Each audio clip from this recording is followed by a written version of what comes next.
So, you've been told you need a hip replacement, and you're wondering, why do I need a hip replacement? A lot of times it's because the hip joint is no longer functional, the cartilage surfaces are worn out, or the blood supply to the femoral head has been compromised, and that ball is no longer round. So once you've reviewed it either with x-rays or with an advanced imaging, you can come to an understanding and agreement that this is the best course of action. Hip replacement involves resurfacing the socket. You have a piece that's multiple different sizes that fits into the socket. It's usually titanium with some plastic, and the diseased head is removed, and you have the appropriate size stem, and a lot of times a ceramic or metal ball is put at the end of this. These all come in different sizes and different lengths so that we can restore the correct length and offset of your hip joint so that it'll gain functional motion. Hip replacements have been around for a while. They were done with all different approaches to the hip, either from the side, from the back, or from the front.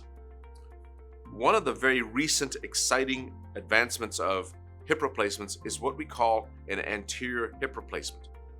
So if you can imagine, most of our activities done with the hip flexed, abducted, extended, but you don't extend as much as you flex your hip.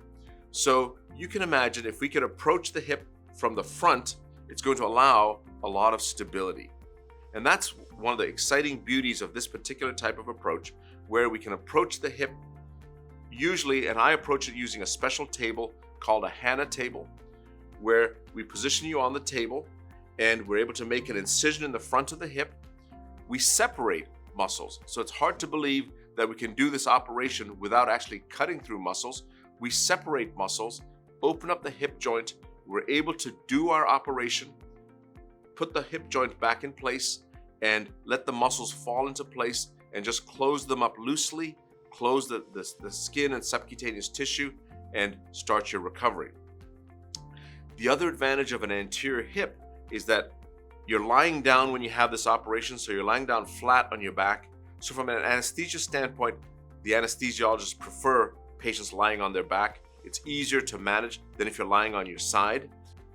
We have an x-ray machine in the operating room to check x-rays, to check for our length, to check for the offset, and to make sure everything is in a correct position before you leave the operating room.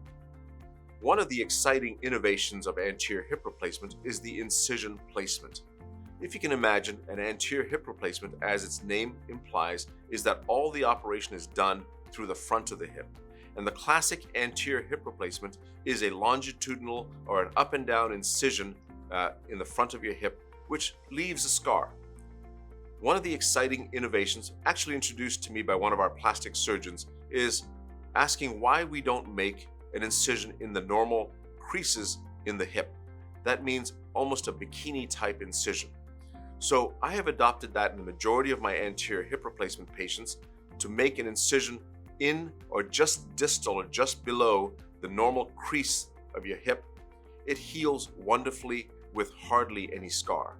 So from a patient standpoint, you can show off in a bathing suit and people will wonder if you had a hip operation at all, because it's oftentimes well hidden in your bathing suit.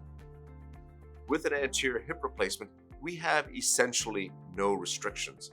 That means you can do all the functional range of motion activities that you would do as long as you're comfortable.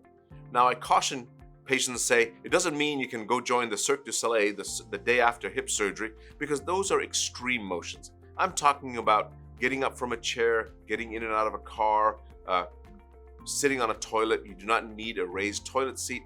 You can cross your legs as long as these activities are comfortable, and it varies from case to case and also with your surgeon. For most of my patients, you're not going to have any restrictions, and you can resume functional activity as quickly as you can tolerate. The real benefit to a patient is a faster recovery, the lack of restrictions, and resuming a fairly normal activity fairly soon after surgery. Now, I will say, if your surgeon feels you need to have it done another way for whatever reason, the hip replacement is still a wonderful operation. And usually at about 9 months to a year, there's no difference between the approaches used.